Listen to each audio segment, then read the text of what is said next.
the third of our Leader Talk series, Leading Your Employees Through the Battle with COVID-19. My name is Keith Sipe. I'm Director for Business and Industry Services at Catawba Valley Community College. Working in collaboration with K64 and the Chamber of Catawba County, our goal over the next several weeks is to provide business leaders throughout the community useful information for both you and your employees as you face the challenges brought on by the coronavirus. In our third Leader Talk, we will continue to focus on employee support services, specifically those available through the Department of Commerce and NCWorks, as well as Centro Latino of Hickory. Dr. Keith Mackey, Executive Vice President here at CVCC, will introduce today's Leader Talk and our three distinguished speakers. Following Dr. Mackey, each of our guest speakers will share the services available through their organization. And Jennifer Jones, Business Liaison with K64, will open the floor up to Q&A. Please use the Q&A function in the WebEx to submit your questions to our panelists.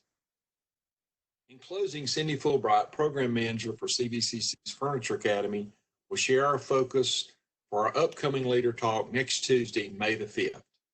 With that, Dr. Mackey, thank you for being here this morning. Thank you, Keith, and good morning. On behalf of our president, Dr. Henshaw, and our faculty and staff, I welcome you to our Leader Talk series.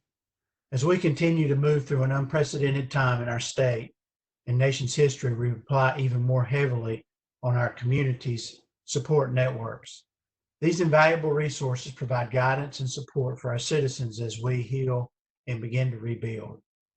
During our Leader Talk today, employee assistance through NCWorks and Centro Latino, our speakers will highlight many of the support services available to you and your employees through your respective organizations. We'd also like to take a moment to express our appreciation for everything that you are doing to keep our community healthy and productive. We're very fortunate to have three outstanding community leaders with us today: Felicia Colbreth-Setzer, Martha Carrillo, and Jessica Lopez. We are appreciative of their time today and for their commitment every day to make our community a better place for everyone. Our first presenter today is Felicia Colbreth-Setzer. Felicia currently serves as the Regional Operations Director for the Northwest Prosperity Zone of the North Carolina Department of Commerce Workforce Solutions. She currently serves on both the Western Piedmont Workforce Development Board and the High Country Workforce Development Board. Felicia is a graduate of Hickory High School. She holds a Bachelor of Science degree in Political Science and Economics, as well as Master of Science degree in Economics from the University of North Carolina, Chapel Hill. Felicia has 29 years of governmental experience, 22 of those years with the state of North Carolina, previously with the Employment Security Commission, and now with the Department of Commerce Division of Workforce Solutions. Today, Felicia will discuss the difference between local NCWorks centers and the Division of Employment Security. She will provide some interesting unemployment facts and discuss what's next, the new normal, a proactive look into workforce solutions. Thank you, Felicia, for being with us today. Good morning, Dr. Mackey. As my daughter, LaCourtney, tells me, she's a therapist, she says, "Mom, just breathe and calm down, and this too shall pass." And so I say the same thing to you. When we look at the Division of Workforce Solutions and the Division of Employment Security, we have to talk about a little history. In 2013, we had House Bill 4 that was introduced and passed by the legislature. And what it did was it separated Employment Security Commission. It actually placed us into the Department of Commerce, but separated us within that department. So we are separated by the Division of Employment Security. They handle unemployment claims, and then the Division of Workforce Solutions, which is also NCWorks. As you know, with this COVID-19, we've had a shutdown. Everything is just stopped, basically. And with that happening, you have a lot of people who are out of work and who are filing for unemployment benefits. Let me give you some perspective there. From the beginning, which is around March 10th through April 23rd, we've had 733,917 claims that have been filed in North Carolina. Compare that to all of 2019, in which we only had 148,000 claims. So you can see the big disparity, and it's just enormous. We have a tsunami of unemployment claims being filed. And that basically overwhelmed our sister division of the Department of Employment Security. With that being said, our Secretary of Commerce, Secretary Copeland, said that priority is going to be that we take care of the unemployment piece and we help the citizens of North Carolina survive, and that we stabilize them with ensuring that they receive unemployment and that they get those payments. So to do that, what we did was we moved 200 of our staff members from the Division of Workforce Solutions to full-time employment with the Division of Employment Security. So they're processing claims, they're taking phone calls, they're doing all of that to help with what is happening there. Here in the Northwest Zone, which is the zone that I represent, which covers from Catawba County to Mitchell, we have deployed about 18 to 20 staff members. And here locally in the Western Piedmont area, which includes Catawba County, that's our center in Conover. It includes Burke County, our center in Morganton, and it includes Caldwell County, our center in Lenoir. We have used 7 staff members to help to complete that.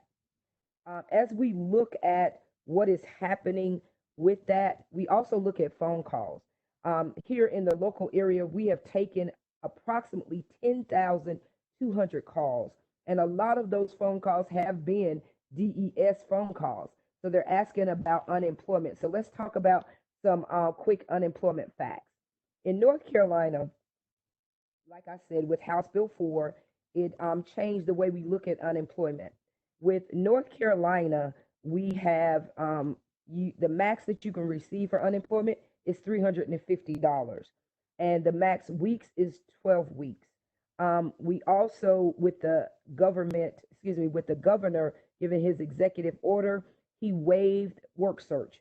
So the people who are COVID-19 affected do not have to look for work. He waived able and available requirement, meaning that if you are sick and have symptoms of COVID-19, you're still going to be eligible for unemployment. So that is what the governor did. He also helped with companies who want to do batch filing, meaning that they want to file for their employees and they want to do it as a batch or attached. Back in the day, it was called attached claims. So they want to do attached claims. So he took all of the requirements for that away so the employers are able to do that for their employees. And one other thing, all COVID-19 unemployment claims are not charged against the employer. So, that's a big thing for us.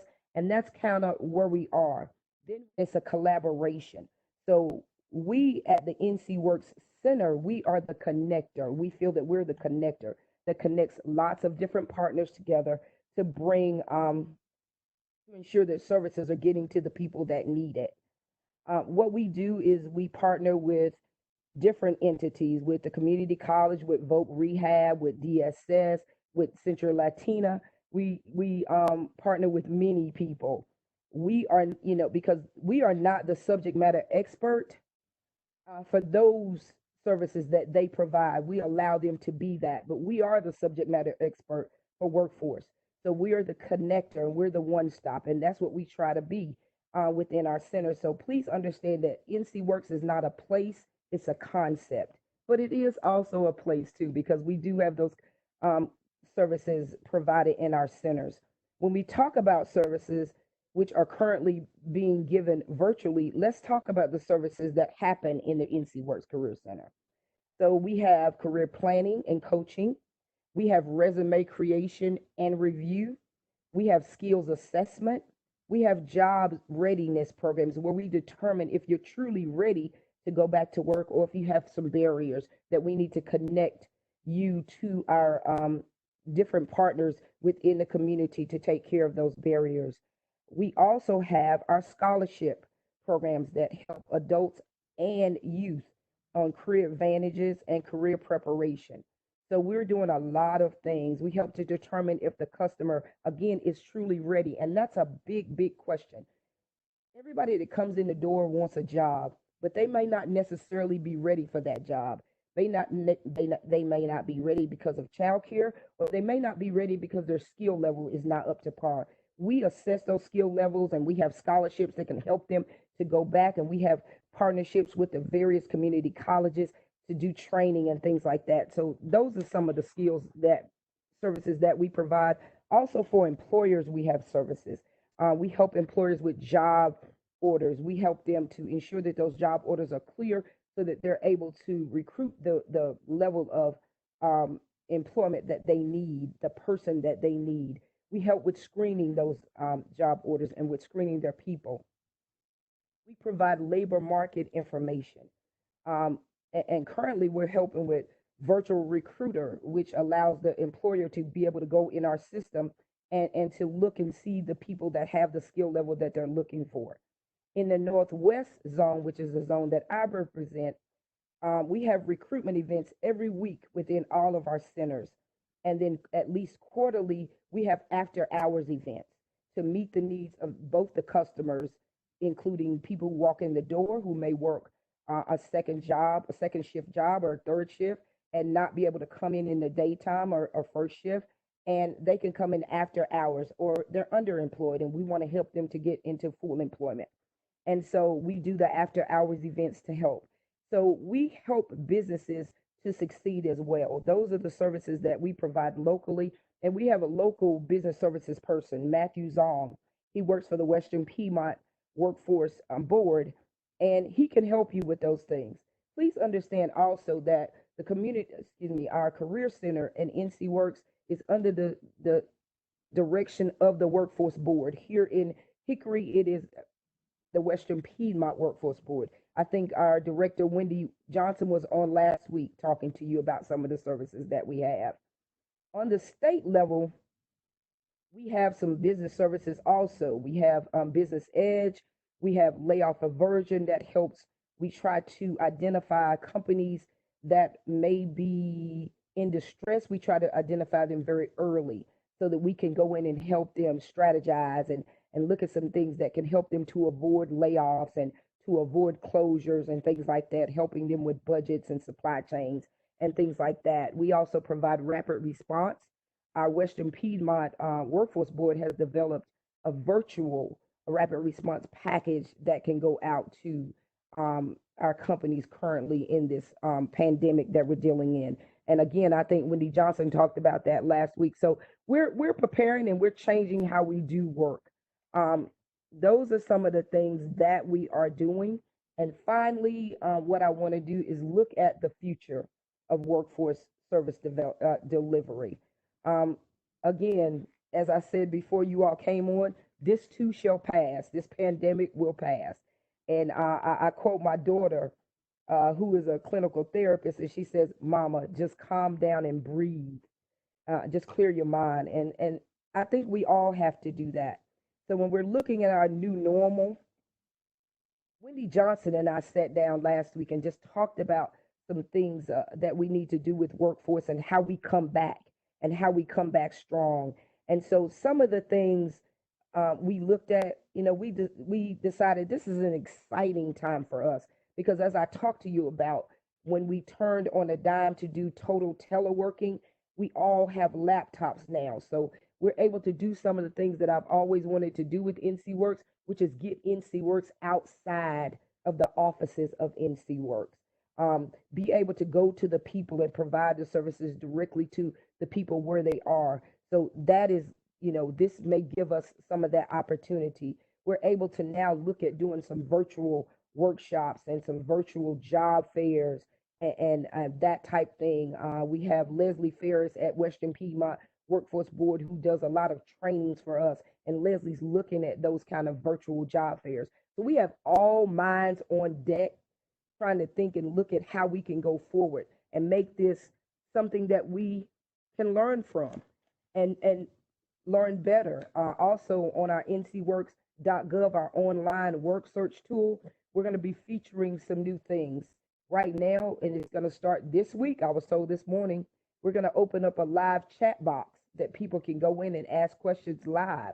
and talk to us about those things and have questions answered live. That's something we've been asking for a long time. And I guess they gave it to us with this pandemic. So all things are not bad in the pandemic. We have laptops and the technology is on point. That's not all bad. Also, our phone system, we're going to be going to an iCloud based system that you will be calling one number, putting in your zip code, and then you will be routed to the the career center that's closest to you. So again, we're upping our game in this pandemic. Everything's not bad. I will say this to you. As we look at our virtual opportunities, the sky is the limit for us, for NCWorks system and services deliveries as well. Our lesson learned is that we are adaptable, we are sustainable, and with this new mobility, we are able to provide services at the speed of business. Thank you.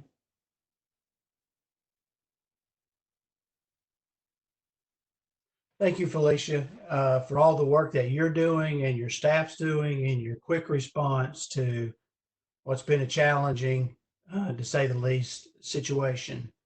I agree with your daughter's philosophy that we all need to sometimes just stop and breathe and understand that the future's bright, and we understand all the work you're doing to help bring that light to us and to our community as we move forward. So thank you for being with us, and thank you for all the work that you and your staff are doing. Thank you for this opportunity, and truly the staff are working very, very hard. All of the managers in the Northwest, they're all teaming together. We have, I think we have 9 actual centers or 10 centers. We are one center now in the Northwest. We are working as one, and the different technology issues that we've had and the advantages of getting that new technology helps us all to be better. So thank you, Mr. Mackey. Absolutely. Thank you. Our next presenters are Martha Carrillo and Jessica Lopez. Martha graduated from Catawba Valley Community College with her associate degree and transferred to Gardner-Webb University, where she completed her bachelor's degree in business administration. Martha serves as the business engagement coordinator for the Center for Workforce Connectivity and Talent Development in K64. She works directly with students and alumni from all fields of study. Martha has served on the Centro Latino board for 6 years and is currently serving her second term as board president. Joining Martha today is Jessica Lopez. Jessica has been working with Centro Latino now for the last 4 years and has had what she describes as such a great experience at Centro Latino. Jessica serves as the after-school program director. The Latin Hispanic culture is very close to her heart, especially after spending 4 years living in Puerto Rico as a missionary. Jessica's mission is to help children coming from Spanish-speaking homes to achieve success in our primarily English-speaking school systems. The program helps children from kindergarten through 5th grade by providing tutoring and homework in reading comprehension. Centro's desire is to see children merge successfully into English-speaking school systems and grow to become great students and future leaders. Martha and Jessica are here today to discuss the many services that are available through Centro Latino. So, Martha and Jessica, thank you very much for being with us today. Thank you, Dr. Mackey, and good afternoon, everyone. I just want to give you guys a little history of Centro Latino. So Centro Latino was actually established in 1999 as a direct response to the growing Latinx population then. Basically what we saw is we had a few pastors get together and they realized that we were having a lot of migration into the area. To give you a better idea of what we were looking at, in 1999, we were looking at roughly about 1% of the Catawba County population refer to themselves as Latino or Hispanic. That estimated to be about 1,200 people. Fast forward 20 years later, in 2019, you're looking at about 10% of the population now refers to themselves as Latino or Hispanic. That's now roughly about 16,000. That actually makes us the largest minority in Catawba County. So our goal at Centro Latino is to provide a Christian response to the needs of Latinx in our community, but also to help bridge any cultural or language gaps that we may find and make it easier to transition and integrate into the community in Catawba County. Some of our established services include partnerships with our local YMCA over the summer, providing, say, swimming classes for students, etc. ESL classes with the Catawba County Library, and we've held in-house Spanish classes for professionals in the past. We also provide diversity training for local employers. The biggest job market for Latinx is in your healthcare fields and your manufacturing, two fields which are huge in Catawba County. So you can see why we see such a high migration into the area. We have hosted through Centro Latino Catawba Valley Medical Center in the past to do medical screenings. We have had health fairs as well. We have held parenting classes through the Parenting Network and through social services. We have held informational meetings with the Hickory Police Department and Catawba County Sheriffs, where we've invited the community to come out and ask questions and get more information on what they can and can't do, what the police can and can't ask, etc. And one thing that we're especially proud of is hosting the Mexican consulate. So we host them about twice a year. We see roughly around 800 people coming through our facility over the course of one weekend. So our reach has grown in the last few years. Not only are we throughout the Carolina where we see people calling and coming in, but especially when we had the Mexican consulate, we've noticed that our reach has now extended to other states. So we actually have people drive from South Carolina, from Georgia, from Tennessee. So we are happy that we're able to help that many more people. And in the past, and I'll let Jessica tell you a little bit about this, but we also host for our after-school program, Western Piedmont Symphony. We've hosted the Science Center. So we really want to reach out with those art programs and those STEM programs for our children, so our Latinx children. Now, COVID-19 has changed how we do business. I think it's changed how everyone does business. But we continue to serve, to advocate, and to equip the Hispanic community as best we can. So we have had to shut down some of our services. For example, immigration is not currently taking new applications, although we are still contacting our clients and getting information from them. But some of our services that are currently open is our client services. So our client services director is currently receiving a lot of calls, mainly around unemployment, job applications, translation services, etc. Basically, what we are focusing on is being able to still help the community, whether that is digitally through email, through text, or even through a web call if we need to. Our goal is just to help make it easier to transition through the systems. Some of our client base are not very familiar with computer systems and how they work, or being able to know how to navigate, again, some of these websites or online applications that they're now having to do. So what kind of things are we translating right now? So we are receiving a lot of calls for, we've got late notices, we have COVID-19 responses. Everyone's got the emails and the letters, right? If you're experiencing some hardship, if you need help with this, if you need to need assistance with payments, etc. So these are some of the struggles of our Spanish-speaking community. So we're trying to translate this and make this really easy for them to navigate through this. A big thing too is change of appointments. So we are, I know we're receiving a lot of court dates that have been exchanged or moved, a lot of medical appointments, a lot of teleconsult now. So again, we are just here to provide any service that we can to help the community with the language barrier. We also have a food pantry. So we are partnering with St. Stephen's ELCA, and currently we're taking donations from churches or outside or even individuals on Tuesdays, and we're trying to distribute the food to families on Wednesdays. Now, we are happy to make an arrangement for another day if there's a hardship on a Wednesday, but that's just a date we've set that we find easier. That way we know what we're receiving and we're able to give out.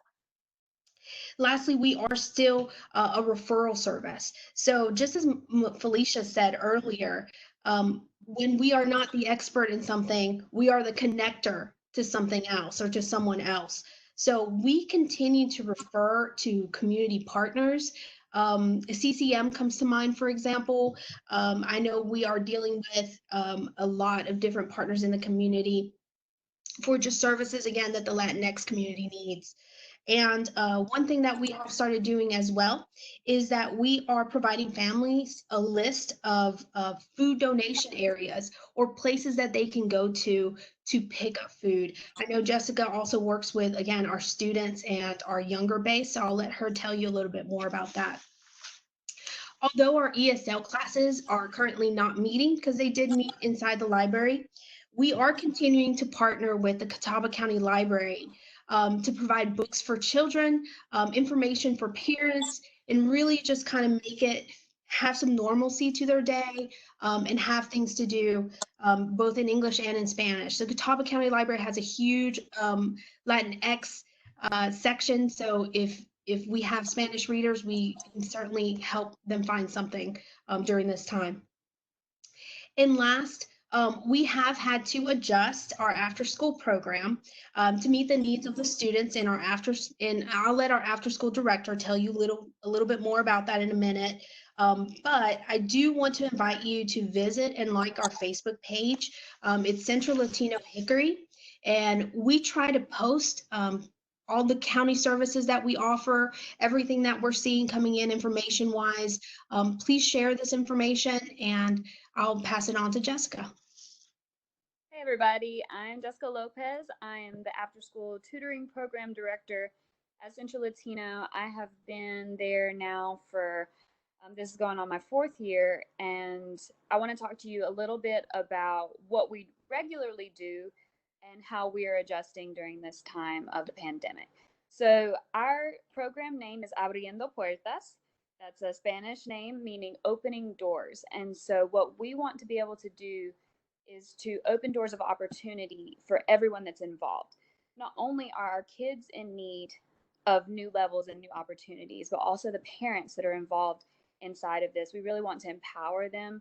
We want to equip them. A lot of the times, whenever our students have a parent-teacher conference, whenever the parent goes, they feel that they can't speak, they can't ask questions, and so a lot of times they feel very lost in their child's education and being able to truly communicate. A lot of the times the child has to translate, and we know how sneaky kids can be, so maybe if they're in trouble, they might miss that part of the translation, maybe not completely give everything. So we really want to empower our parents to be parents and open up doors of opportunity for them. Not only do we help out the kids with their homework and their assignments, but we also offer things to our parents constantly. Computer courses is one of the things that we offer. We offer English classes to them to where they can be able to be a part of this community and feel like they truly have a say and an opinion.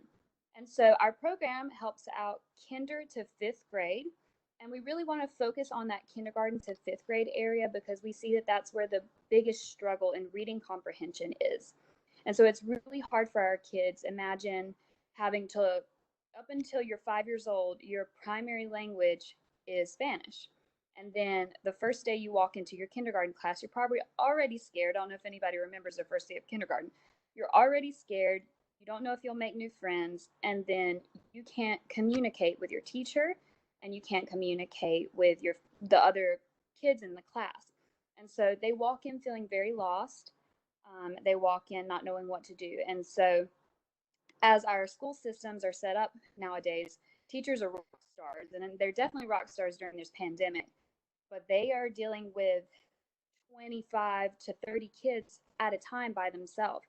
So what tends to happen is these Spanish-speaking children will get a little left behind or a little stuck behind because they're trying to learn math or they're trying to learn social studies in a language that's not their own.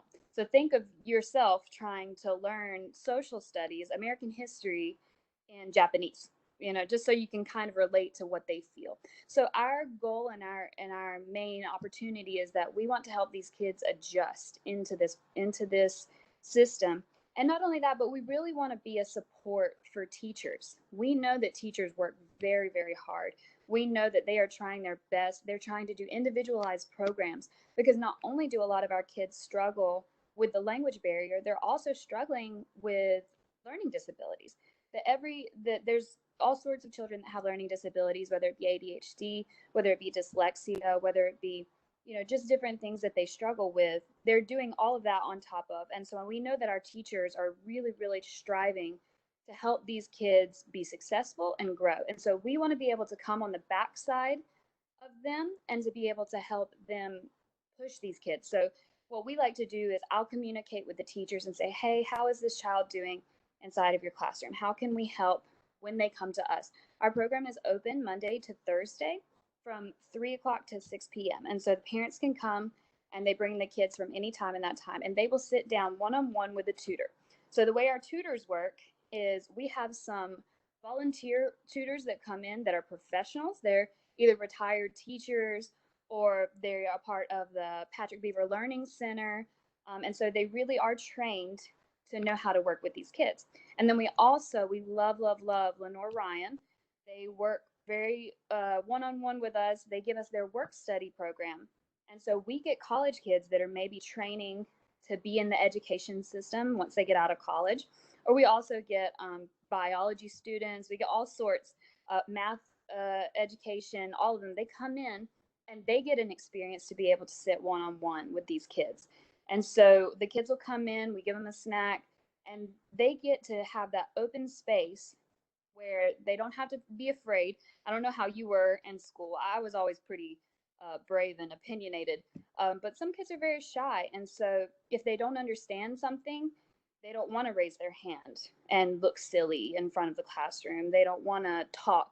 And so they'll stay with their question.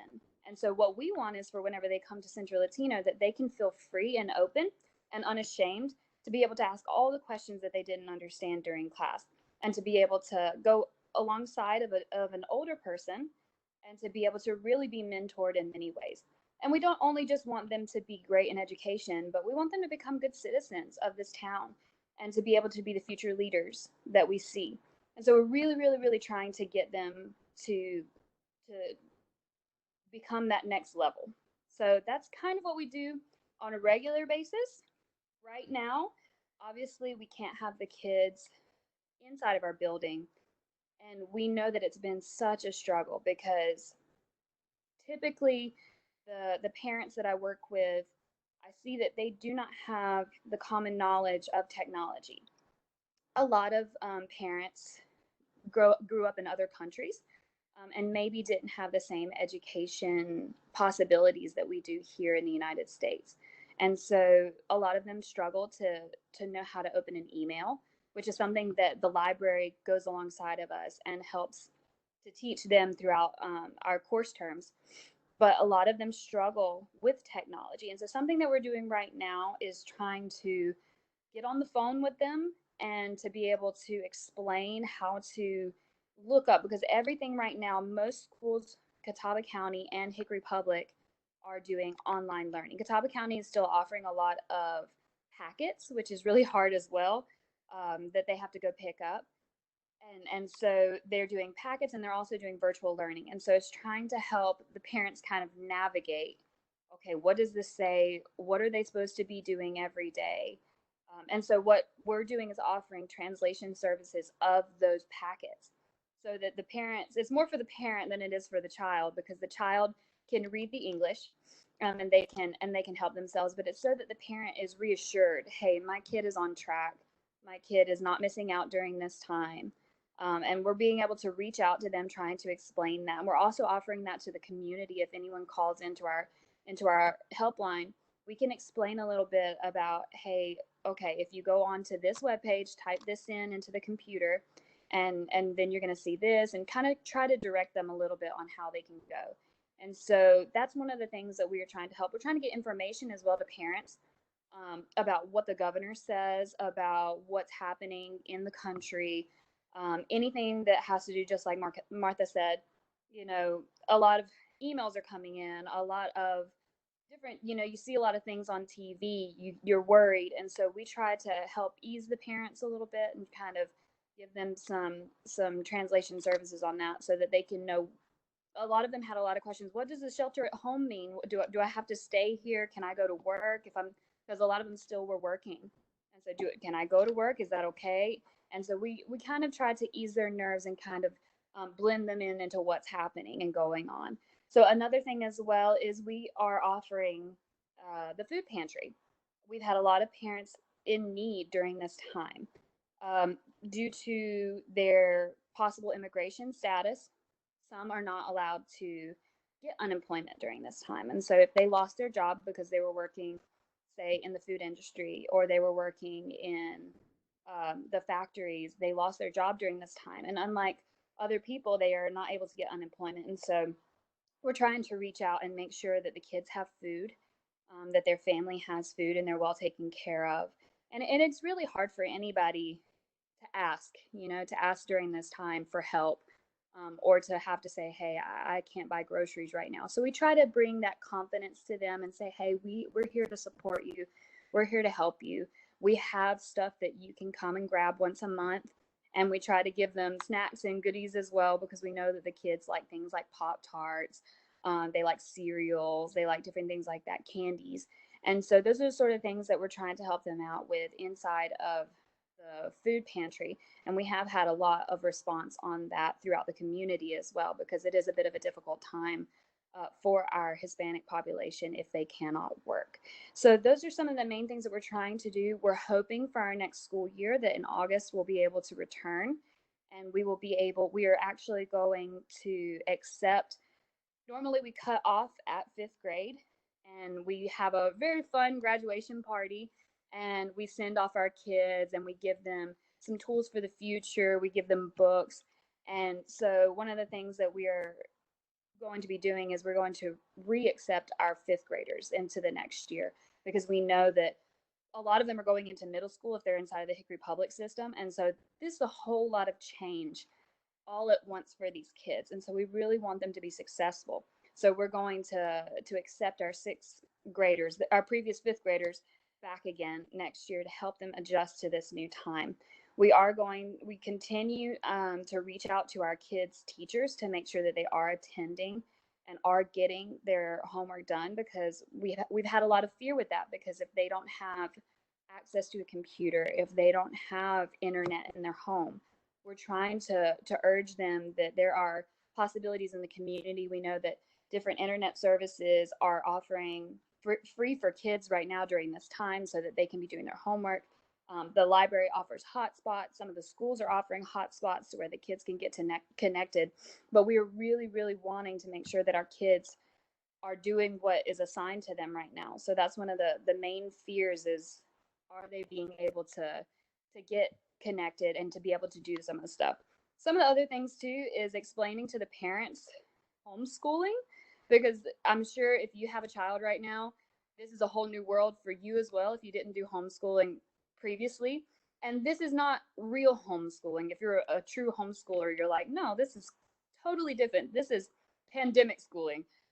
And so trying to help them know tips and tricks on how to get their kids engaged, how to get them to read during this time, because typically during a summer, a kid will fall back. This is every kid will typically fall back a level or two because they don't read as often. They're outside playing. Well, our kids right now are about to experience 2 summers. Basically, they're about to go through 2. And so with our children that we've had, for example, a 5th grader on a 1st grade level, and they're really, really behind. And we try to bump them up during the school year. We try to get them at least another level up or another 2 levels. Our fear is that they won't be able to, they'll keep bumping back levels. And so something that we're trying to do is making sure that they get all the resources that they need. If they need books during this time, we're trying to help them connect to the libraries to check out books, which the library system partners with us normally during the year, and they come and see our kids every other Monday and help them to check out books and bring STEM games and things like that so that they can have fun. The kids love when the library to go comes. And so we're trying to keep them connected to those sorts of resources so that during this time they aren't falling behind even more so than they already previously started at.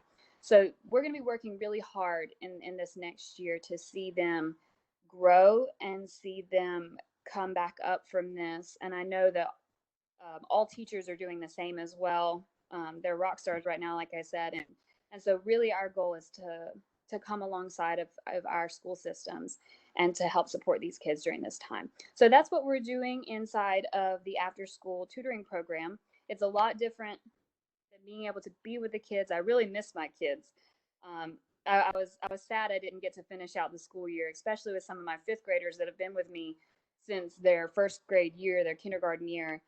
But we're excited to get back with them as soon as this is done. And just like Felicia was saying, this too shall pass. And we believe that, and we know that we just need to be taking steps and helping these kids is the best way that we can. So that is Abriendo Puertas. And if you have any questions, just let us know.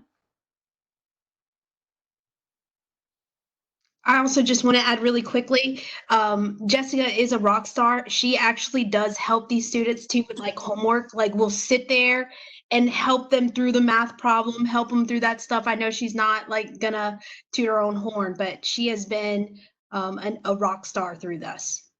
Scholastic News is very hard to do through Zoom. I will just point that out.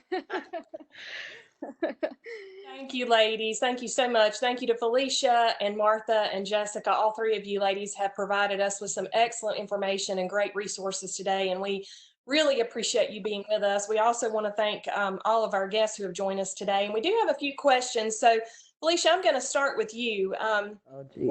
One of the questions that came in is, if a person goes back to work, but their hours are reduced, can they still file for unemployment?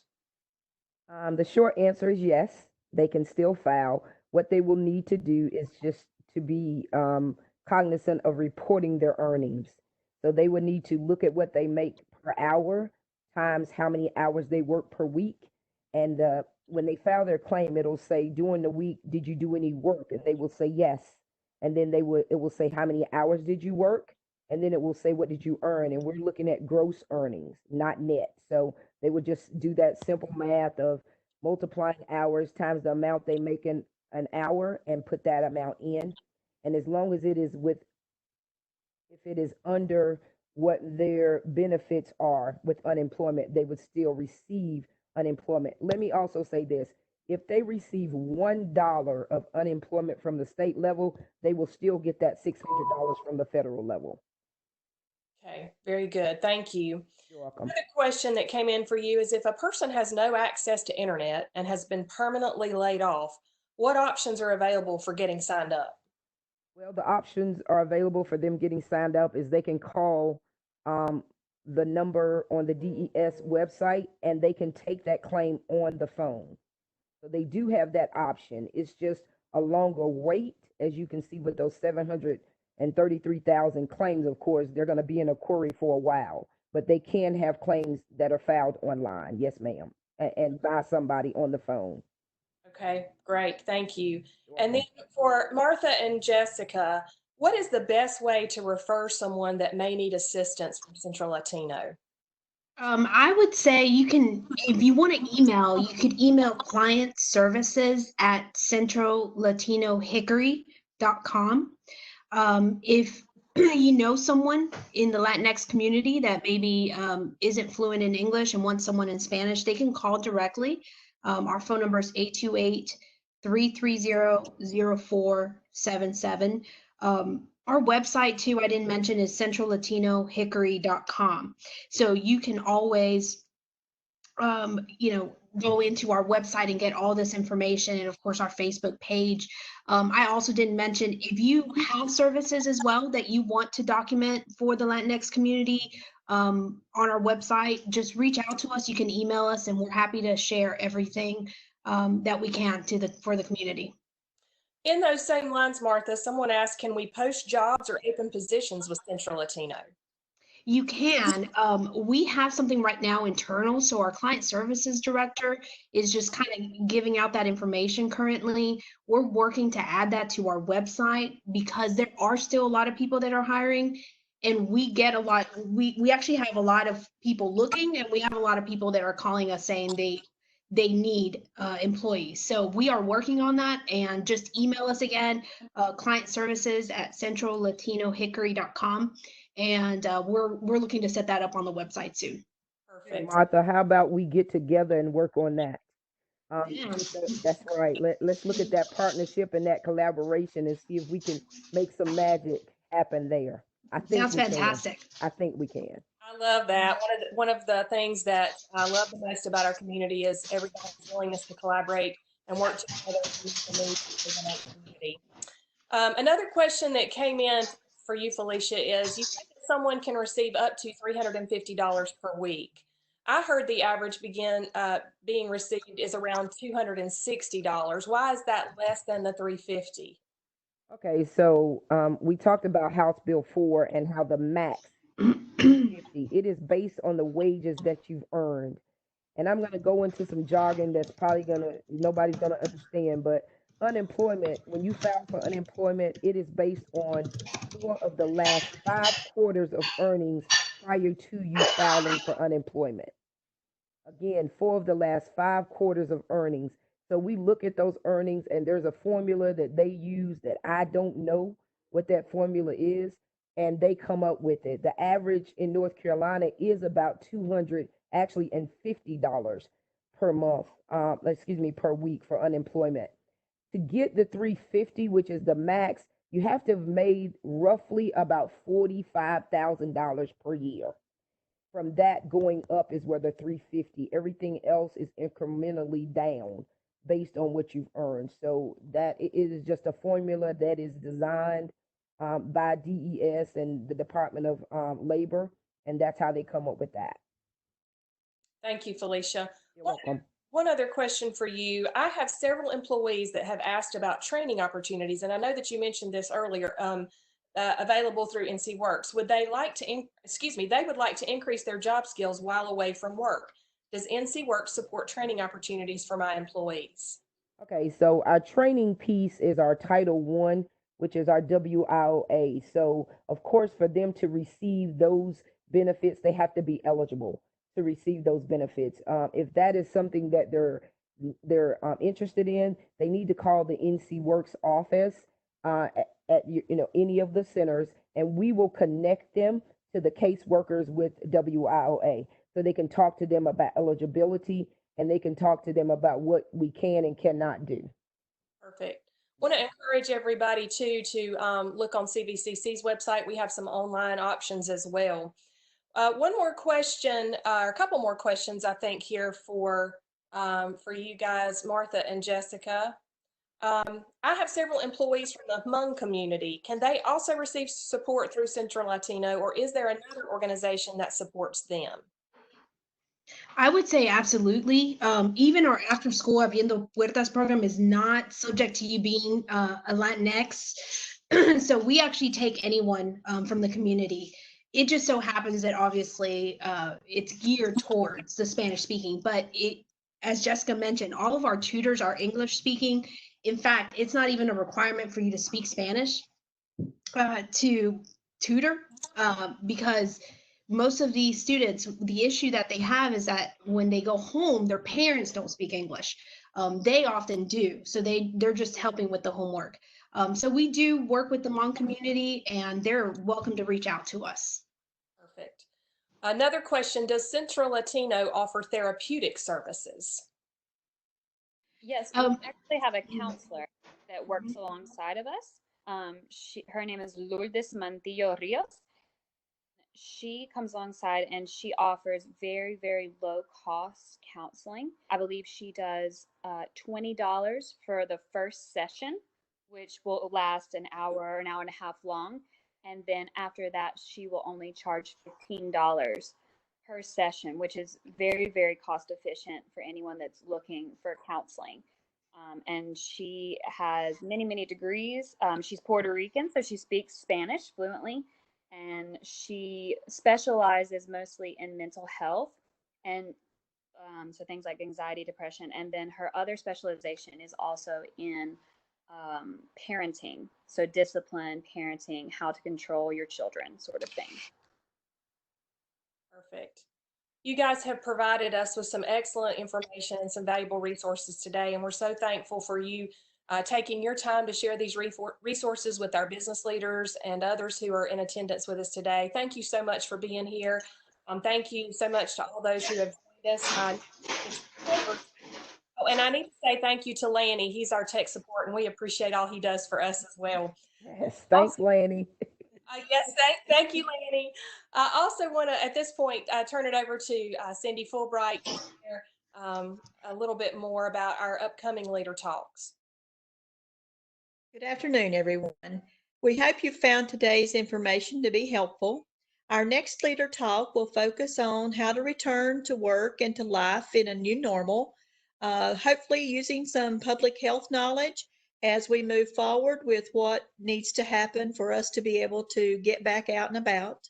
I know that Jennifer's going to put up the 211 slide, which will give you a lot of information of where to go for help for your folks, for your people that work for you.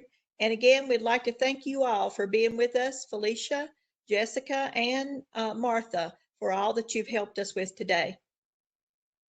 Thank you. Jennifer.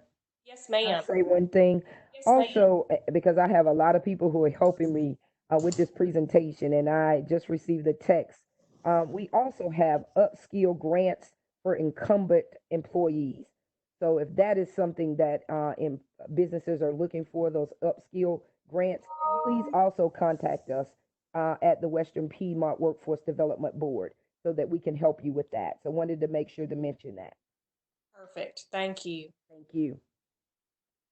Thank you all for joining us. This session has been recorded, and we will be posting it to the CVCC website as well as the K64 website, along with some resources from these our panelists today. So be sure and check that out later this week. Thank you again for joining us, and we hope y'all have a blessed day. Thank you. Thank you so much. Bye-bye. Bye-bye.